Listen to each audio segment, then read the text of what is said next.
Bom dia, valentes do Altíssimo.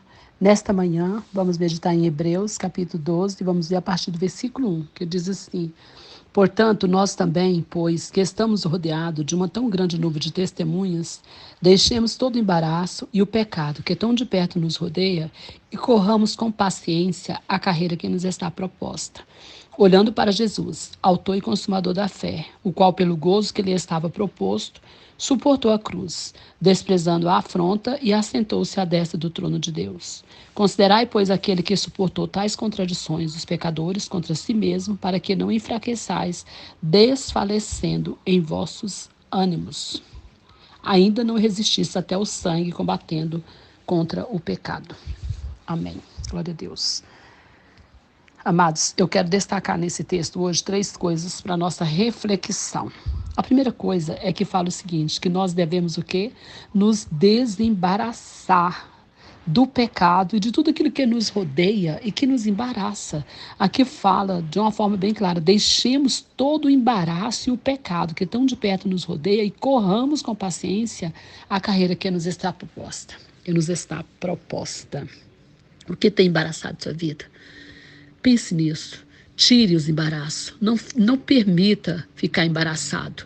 Às vezes, as mínimas coisas nos embaraçam. Minha avó tinha um dizer engraçado que ela falava assim, aquele fulano lá se embaraça, se enrola nos cabelos da perna. Então, às vezes a gente faz isso mesmo. São coisas pequenas e o inimigo usa esses embaraços para fazer você ficar estagnado, parado.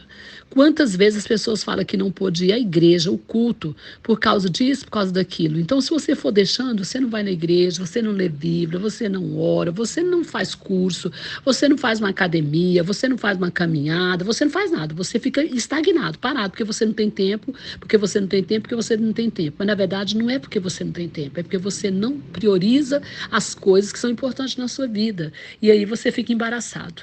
E a palavra do Senhor diz para você, se desembaraça. Se desembarace, porque o embaraço não deixa ninguém crescer. A pessoa que fica embaraçada, ela fica estagnada em todas as áreas de sua vida.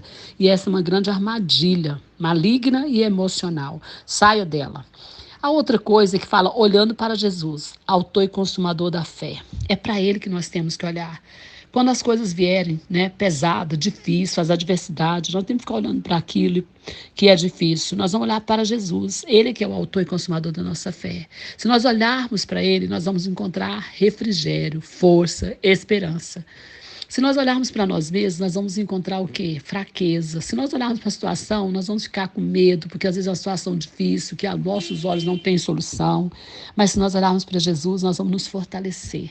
Então, para de olhar para a circunstância, para de olhar para você mesmo, para aquilo que você não dá conta de fazer, e olhe para Jesus, que ele é o autor e consumador da nossa fé. E é dele e nele que vamos encontrar força para vencer. Certo? E a terceira coisa que eu quero meditar é o versículo 3, quando ele diz, considerai, pois, aquele que suportou tais contradições dos pecadores contra si mesmo, para que não enfraqueçais, desfalecendo em vossos ânimos, ainda não resistisse até o sangue, combatendo contra o pecado. Então vamos considerar tudo que Jesus passou. Ele foi maltratado, ele foi humilhado, ele foi abandonado, ele foi rejeitado, mas ele ficou firme, ele suportou a cruz, ele foi até o final, ele perseverou. Então vamos olhar para ele, vamos considerar tudo o que ele fez. E ele foi vencedor, e ele é vencedor. Se nós olharmos para ele, deixarmos os embaraços de lado, olharmos para ele, considerar que muito mais do que nós estamos passando, ele passou. E às vezes você pode dizer assim, mas ele era Jesus, Filho de Deus, ele era Jesus, mas ele viveu na terra como homem ele foi provado, como homem ele suportou. E uma das grandes, dos grandes desafios dele foi exatamente ser Jesus, Filho de Deus, e ser homem, porque ele tinha poder para destruir tudo que vinha contra ele, mas ele tinha que se manter firme como homem. E foi como homem que ele venceu. E foi como homem que ele foi para a cruz. Então vamos suportar, a cruz. Vamos ficar firme, posicionado, olhando para ele e percebendo, que se ele passou tudo isso, nós vamos passar e nós também vamos vencer. Porque se a gente ficar olhando para nós mesmos e para as dificuldades, nós vamos nos desfalecer em nossos ânimos, como diz aqui. Amém? Que Deus abençoe você, sua família, que Deus abençoe o Brasil e as nações. Pastora Vênia, Goiânia, Goiás.